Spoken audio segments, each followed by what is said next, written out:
ਸਤਿ ਸ਼੍ਰੀ ਅਕਾਲ ਸਟੂਡੈਂਟਸ, ਮੈਂ Rupinder Kaur, lecturer chemistry Guru Nanak Dev polytechnic college Ludhiana.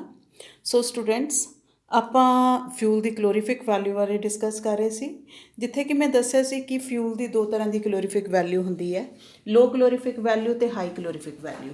ਸੋ ਲੋ ਕਲੋਰੀਫਿਕ ਵੈਲਿਊ ਦੇ ਵਿੱਚ ਅਸੀਂ ਪ੍ਰੋਡਕਟ ਆਫ ਕੰਬਸਸ਼ਨ ਜੋ ਵੀ ਬਣਦਾ ਹੈ ਕੰਬਸਸ਼ਨ ਦੇ ਦੌਰਾਨ ਵੋਲੇਟਾਈਲ ਗੈਸਿਸ ਵਗੈਰਾ ਉਹਨਾਂ ਨੂੰ ਐਸਕੇਪ ਹੋਣ ਦਿੰਦੇ ਆ, ਫਿਰ ਫਿਊਲ ਦੀ ਕਲੋਰੀਫਿਕ ਵੈਲਿਊ ਨੋਟ ਕਰਦੇ ਹਾਂ।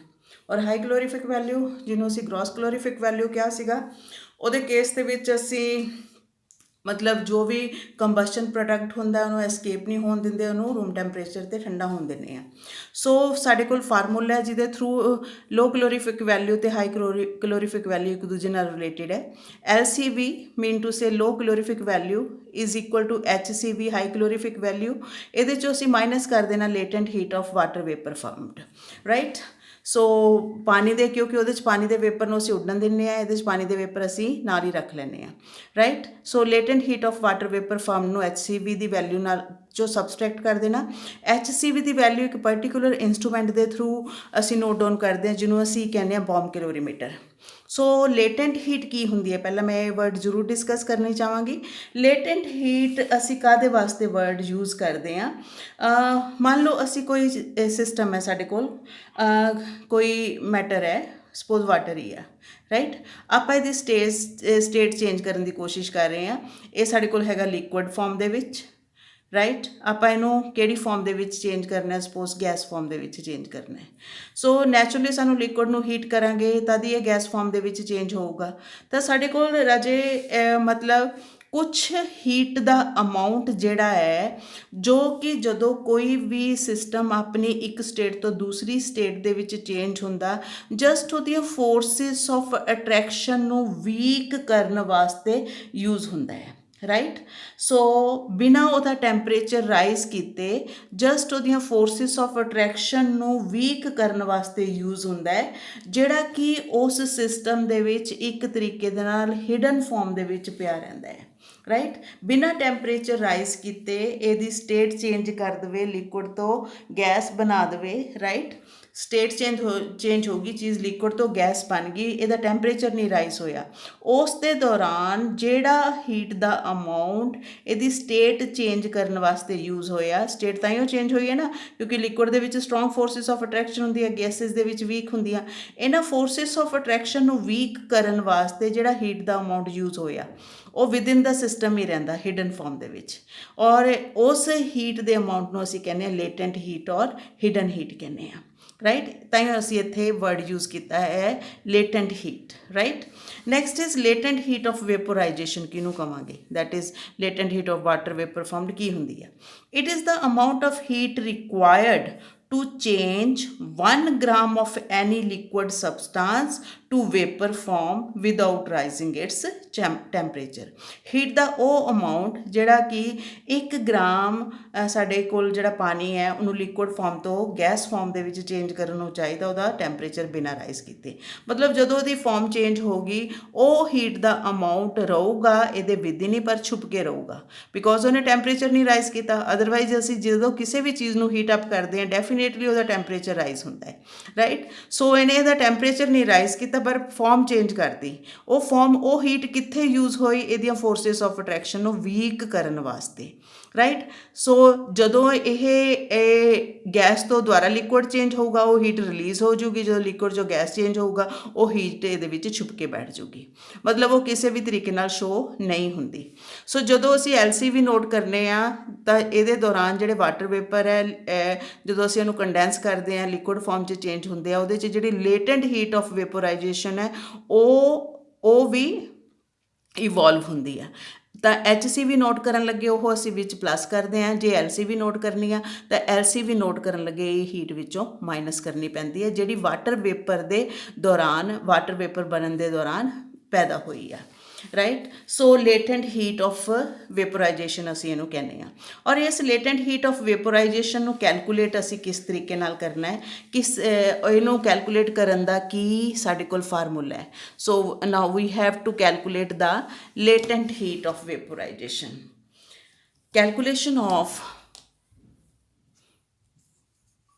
calculation of this latent heat, calculation of latent heat of hidden heat, that is heat of water vapor formed, water vapors formed, right. ਇਹਨੂੰ ਕਿੱਦਾਂ ਅਸੀਂ ਕੈਲਕੂਲੇਟ ਕਰਨਾ? Calculation of latent heat of water vapour formed, consider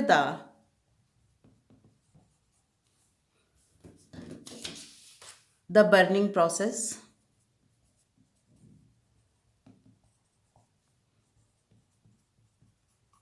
ਕਿਸੇ ਚੀਜ਼ ਦੇ burn ਹੋਣ ਦਾ process ਅਸੀਂ ਮੰਨ ਲਈਏ hydrogen, it reacts with half mole of oxygen, right, to produce 1 mole of water. ਠੀਕ ਹੈ, 1 mole hydrogen, right, half mole oxygen ਨਾਲ ਬਰਨ ਕਰਕੇ ਸਾਨੂੰ 1 ਮੋਲ ਵਾਟਰ ਦੇ ਦਿੰਦੀ ਹੈ, ਰਾਈਟ। ਔਰ ਸੋ ਜੇ ਅਸੀਂ ਇਹਦੀ ਰੇਸ਼ੋ ਕੱਢੀਏ, ਇਹਦਾ ਕਿੰਨਾ ਯੂਜ਼ ਹੋਇਆ ਸਾਡੇ ਕੋਲ 1 ਮੋਲ, 1 ਮੋਲ ਮਤਲਬ ਉਹਦੇ ਗ੍ਰਾਮ ਮੋਲੀਕੂਲਰ ਮਾਸ ਦੇ ਬਰਾਬਰ, ਰਾਈਟ। ਤਾਂ ਹਾਈਡਰੋਜਨ ਦਾ ਗ੍ਰਾਮ ਮੋਲੀਕੂਲਰ ਮਾਸ ਸਾਡੇ ਕੋਲ ਕਿੰਨਾ ਹੁੰਦਾ ਹੈ? That is 2 gram. ਆਕਸੀਜਨ ਦੇ ਕਿੰਨੇ ਮੋਲ ਯੂਜ਼ ਹੋਏ ਆ? ਸਾਡੇ ਕੋਲ half mole, right. 1 mole oxygen ਦਾ ਮਾਸ ਹੁੰਦਾ 32 ਗ੍ਰਾਮ। ਇੱਥੇ ਕਿਉਂਕਿ ਅਸੀਂ ਹਾਫ ਮੋਲ ਯੂਜ਼ ਕੀਤਾ, ਅਸੀਂ ਕਿੰਨੀ ਆਕਸੀਜਨ ਯੂਜ਼ ਕੀਤੀ ਹੈ? 16 ਗ੍ਰਾਮ। ਔਰ ਪਾਣੀ ਦੇ ਕਿੰਨੇ ਮੋਲ ਬਣੇ ਆ? 1 ਮੋਲ। 1 ਮੋਲ ਮਤਲਬ 18 ਗ੍ਰਾਮ ਆਫ ਵਾਟਰ, ਰਾਈਟ। ਤਾਂ ਜੇ ਅਸੀਂ ਰੇਸ਼ੋ ਅਸੀਂ ਕੱਢੀਏ, ਇਹਨਾਂ ਦੀ ਰੇਸ਼ੋ ਕੈਲਕੂਲੇਟ ਕਰੀਏ ਤਾਂ ਰੇਸ਼ੋ ਆਈ ਆ 2:16:18। ਮਤਲਬ ਆ ਸਾਡੇ ਕੋਲ ਹੈਗੀ ਆ hydrogen, this is oxygen, this is water, right. ਇਹਨਾਂ ਦੀ ਰੇਸ਼ੋ ਇੰਨੀ ਹੈ। ਸਿੰਪਲੀਫਾਈ ਕਰ ਲਓ, ਸਾਡੇ ਕੋਲ ਇਹ ਆ ਜਾਊਗਾ 1, this is 8 and this 1 is 9। ਮਤਲਬ ਸਾਡੇ ਕੋਲ 1 ਪਾਰਟ 1 ਗ੍ਰਾਮ ਹਾਈਡਰੋਜਨ ਜਿਹੜੀ ਹੈ 9 ਗ੍ਰਾਮ ਵਾਟਰ ਪੈਦਾ ਕਰਦੀ ਹੈ। ਅਸੀਂ ਇਸ ਰੇਸ਼ੋ ਦੇ ਵਿੱਚੋਂ ਇਹ ਫਾਈਂਡ ਆਊਟ ਕੀਤਾ ਕਿ ਜਿਹੜੀ 1 ਗ੍ਰਾਮ ਹਾਈਡਰੋਜਨ ਹੈ ਸਾਡੇ ਕੋਲ ਕਿੰਨਾ ਵਾਟਰ ਦੇ ਰਹੀ ਹੈ? 9 ਗ੍ਰਾਮ। ਸੋ ਅਸੀਂ ਇਹ ਫਾਰਮੂਲਾ ਲਗਾਈਏ। ਨਾਓ 1 gram of hydrogen will produce, that is 9 gram of water, right. ਇਹ ਅਸੀਂ ਇਹਦੀ ਸਟੀਸ਼ੀਓਮੈਟਰੀ ਤੋਂ ਕੈਲਕੂਲੇਟ ਕਰ ਲਿਆ ਕਿ 1 ਗ੍ਰਾਮ ਹਾਈਡਰੋਜਨ 9 ਗ੍ਰਾਮ ਪਾਣੀ ਦਿੰਦੀ ਹੈ। ਜੇ ਮੰਨ ਲਓ ਸਾਡੇ ਫਿਊਲ ਦੇ ਵਿੱਚ x ਗ੍ਰਾਮ ਹਾਈਡਰੋਜਨ ਹੋਣ, ਫਿਰ ਕਿੰਨੇ ਵਾਟਰ ਪ੍ਰੋਡਿਊਸ ਹੋ ਸਕਦਾ? That will be x into 9 gram, right. x into 9 gram water produce ਹੋ ਸਕਦਾ ਹੈ। ਸੋ ਜੇ ਸਾਡੇ ਕੋਲ ਫਿਊਲ ਦੇ ਵਿੱਚ ਕਿੰਨੇ ਗ੍ਰਾਮ ਹਾਈਡਰੋਜਨ ਹੈ? x ਗ੍ਰਾਮ ਹਾਈਡਰੋਜਨ ਹੈ, right student.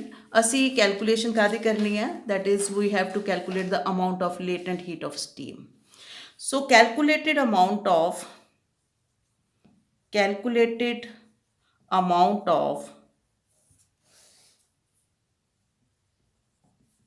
latent heat of steam. Latent heat of steam is 587 calorie per gram। ਮਤਲਬ ਆ ਜਿਹੜਾ ਅਮਾਊਂਟ ਹੈ ਹੀਟ, ਇਹਦੀ ਲੇਟੈਂਟ ਹੀਟ ਕਿੰਨੀ ਹੈ? ਕੈਲਕੂਲੇਟਿਡ ਅਮਾਊਂਟ ਹੈ ਦੈਟ ਇਜ਼ 587 ਕੈਲੋਰੀ, ਜਦੋਂ 1 ਗ੍ਰਾਮ ਸਾਡੇ ਕੋਲ ਹਾਈਡਰੋਜਨ ਜਿਹੜੀ ਹੈ ਬਰਨ ਹੁੰਦੀ ਹੈ, right. So latent heat of water vapour formed, ਤਾਂ ਅਸੀਂ ਇਹਦੇ ਵਾਸਤੇ ਇੱਕ ਫਾਰਮੂਲਾ ਕੱਢ ਲੈਂਦੇ ਹਾਂ, ਦੈਟ ਇਜ਼ ਇਹਦੀ ਵੈਲਿਊ ਜਿਹੜੀ ਹੈ ਪੋਜ਼ੀਟਿਵ ਹੈ। ਇੰਨੀ ਹੀਟ ਜਿਹੜੀ ਹੈ ਸਟੀਮ ਜਦੋਂ ਪੈਦਾ ਹੁੰਦੀ ਹੈ, ਇਸ ਟਾਈਮ ਸਾਡੇ ਕੋਲ ਇੰਨੀ ਹੀਟ ਜਿਹੜੀ ਹੈ ਯੂਜ਼ ਹੁੰਦੀ ਹੈ, ਰਾਈਟ। ਸੋ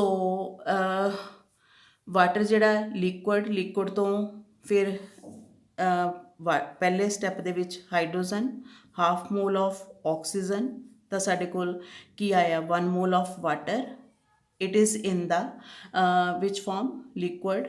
ਔਰ ਜਦੋਂ ਅਸੀਂ ਇਹਨੂੰ ਗੈਸ ਫਾਰਮ ਦੇ ਵਿੱਚ ਚੇਂਜ ਕਰਨਾ ਹੈ, ਗੈਸ ਫਾਰਮ ਦੇ ਵਿੱਚ, ਤਾਂ ਇਹਦੇ ਦੌਰਾਨ ਲਿਕੁਇਡ ਫਾਰਮ ਤੋਂ ਗੈਸ ਫਾਰਮ ਦੇ ਵਿੱਚ ਚੇਂਜ ਹੋਣ ਵਾਸਤੇ ਇਹਦੇ ਵਿੱਚ ਕਿੰਨੀ ਹੀਟ ਯੂਜ਼ ਹੋਈ ਹੈ? That is delta H is equal to positive 587 calorie per gram, right. So ਇਸ ਪਾਣੀ ਦਾ ਲਿਕੁਇਡ ਤੋਂ ਗੈਸ ਸਟੀਮ ਚੇਂਜ ਹੋਣ ਲੱਗੇ ਇੰਨੀ ਹੀਟ ਵਿੱਚ ਛਿਪ ਕੇ ਬੈਠ ਗਈ ਹੈ, which is known as the latent heat of steam. ਹੁਣ 1 ਗ੍ਰਾਮ ਹਾਈਡਰੋਜਨ 1 ਗ੍ਰਾਮ ਹੀ ਸਟੀਮ ਦਊਗੀ ਨਾ ਸਾਨੂੰ, ਤਾਂ ਜੋ ਫਾਰਮੂਲਾ ਅਸੀਂ ਇੱਥੇ ਕੱਢਿਆ ਇਹਦੇ ਤੇ ਵੀ ਅਸੀਂ ਉਹ ਫਾਰਮੂਲਾ ਅਪਲਾਈ ਕਰ ਸਕਦੇ ਹਾਂ। ਸੋ ਇਸ ਨੂੰ ਅਸੀਂ ਕਿਸ ਤਰ੍ਹਾਂ ਲਿਖੀਏ further. So latent heat of water vapor formed, so latent heat of water vapor formed ਜੇ ਅਸੀਂ x ਗ੍ਰਾਮ ਹਾਈਡਰੋਜਨ ਬਰਨ ਕਰੀਏ, Latent heat of water vapour formed, ਇਹ ਸਾਡੇ ਕੋਲ ਕੀ ਆਊਗਾ, ਦੈਟ ਇਜ਼ ਫਾਰਮੂਲਾ ਯਾਦ ਰੱਖਣਾ, weight of hydrogen, ਜਿੰਨੀ weight ਤੁਹਾਡੀ ਹਾਈਡਰੋਜਨ ਹੈ, into 9 into latent heat of steam into latent heat of steam। ਕਿਉਂਕਿ ਅਸੀਂ 1 ਮੋਲ ਦਾ ਹਾਈਡਰੋਜਨ ਜਲਾਈ ਨਹੀਂ, ਫਿਊਲ ਦੇ ਵਿੱਚ ਤਾਂ ਕਾਫੀ ਜ਼ਿਆਦਾ ਹਾਈਡਰੋਜਨ ਹੈ, ਉਨੀ ਹਾਈਡਰੋਜਨ ਬਰਨ ਤੇ ਕਰਨ 'ਤੇ ਸਾਡੇ ਕੋਲ ਵਾਟਰ ਵੇਪਰ ਦੇ ਵਿੱਚ ਜਿਹੜੀ ਲੇਟੈਂਟ ਹੀਟ ਹੈ ਉਹਦਾ ਅਮਾਊਂਟ ਕਿੰਨਾ ਨਿਕਲਣਾ ਚਾਹੀਦਾ। ਉਹਦੇ ਵਾਸਤੇ ਅਸੀਂ ਵੇਟ ਆਫ ਹਾਈਡਰੋਜਨ, ਜਿੰਨੀ ਵੀ ਅਸੀਂ ਹਾਈਡਰੋਜਨ ਯੂਜ਼ ਕਰਦੇ ਹਾਂ, 9 into latent heat of steam. Weight of hydrogen ਮੰਨ ਲਓ ਸਾਡੇ ਕੋਲ x ਹੈ, ਠੀਕ ਹੈ, ਠੀਕ ਆ 9 into latent heat of steam ਸਾਡੇ ਕੋਲ ਕਿੰਨੀ ਆਈ ਸੀਗੀ, ਇਹ ਕੈਲਕੂਲੇਟਿਡ ਅਮਾਊਂਟ ਇੱਥੇ 587 ਕੈਲੋਰੀ ਪਰ ਗ੍ਰਾਮ ਹੈ, right, calorie per gram. So ਆਹ ਫਾਰਮੂਲਾ ਹੈ ਸਾਡੇ ਕੋਲ latent heat of steam calculate ਕਰਨ ਦਾ। So that is latent heat of steam, right. So ਅਸੀਂ ਆਪਣਾ LCV ਵਾਲਾ ਫਾਰਮੂਲਾ ਦੇ ਵਿੱਚ ਜਿਹੜੀ ਲੇਟੈਂਟ ਹੀਟ ਆਫ ਸਟੀਮ ਹੈ ਉਹਦੀ ਜਗ੍ਹਾ 'ਤੇ ਆਹ ਵੈਲਿਊ ਅਸੀਂ ਪੁੱਟ ਕਰ ਦਈਏ, ਤਾਂ ਸਾਡੇ ਕੋਲ LCV ਕੱਢਣ ਦਾ ਫਾਰਮੂਲਾ ਹੁਣ ਕੀ ਬਣੂਗਾ। So formula that you may write here, LCV is equal to HCV minus latent heat of, that is latent heat of water vapor formed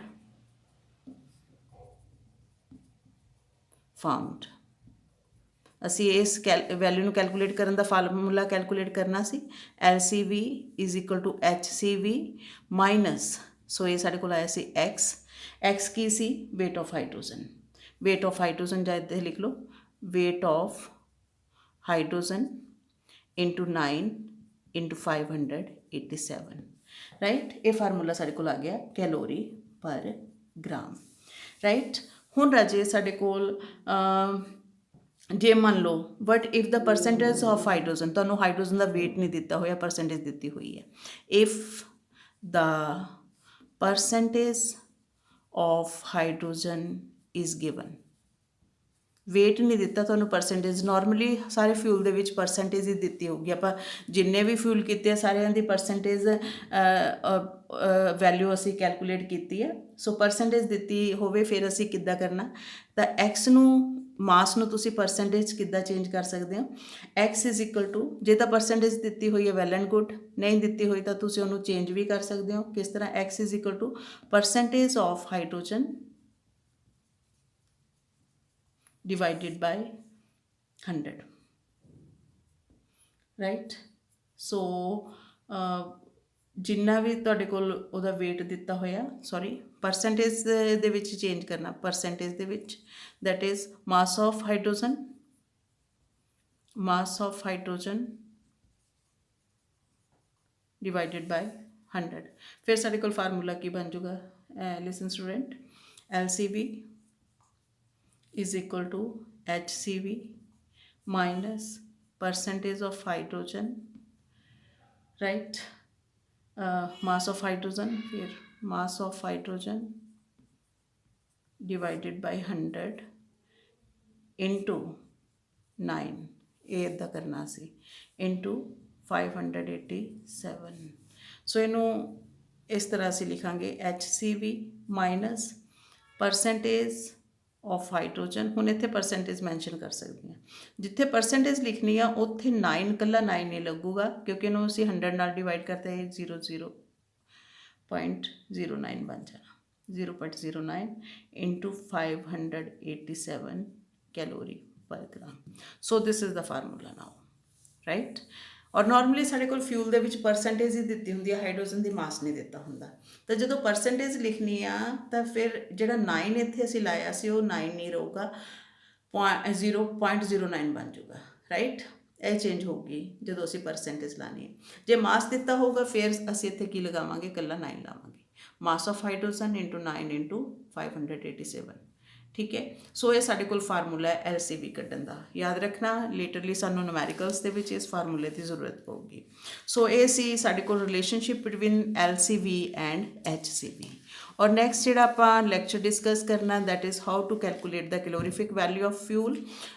fuel ਦੀ ਕੈਲੋਰੀਫਿਕ ਵੈਲਿਊ ਅਸੀਂ ਕਿੱਦਾਂ ਫਾਈਂਡ ਆਊਟ ਕਰਨੀ ਹੈ, ਉਹ ਮੈਂ ਆਪਣੇ ਅਗਲੇ ਲੈਕਚਰ ਦੇ ਵਿੱਚ ਰਿਕਾਰਡ ਕਰਦੀ ਹਾਂ। Thank you very much students.